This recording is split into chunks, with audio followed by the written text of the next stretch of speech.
I was only 17 when my life stopped being mine. My parents had 3 younger kids. One was a sick baby, one a toddler, and one in school. And somehow all of them slowly became my responsibility. I would come home from school and immediately start homework, diapers, feeding, cleaning, everything. My mom would say, "You're home all day. Any way you can handle it," and my dad would just tell me, "This is your duty." They never once said, "Thank you." Not even accidentally. Years passed, and the temporary help they asked for became my full-time life. I raised their children like a second mother, waking up at night whenever the baby cried, skipping classes, missing exams, until I eventually dropped out of college completely because it didn't matter to them. They had a free live-in nanny, and that was enough. But everything changed one morning when I was walking the youngest to school. He introduced me to his teacher and said, "This is my mama."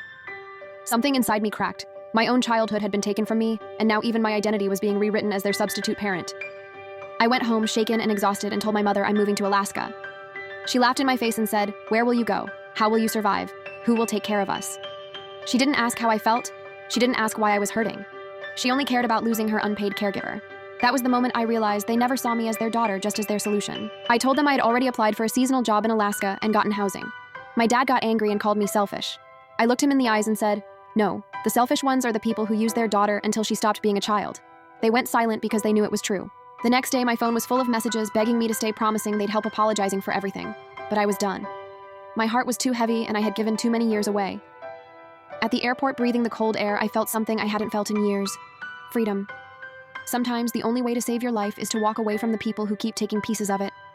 And for the first time in a very long time, I wasn't someone's replacement mother. I was just me starting over at last.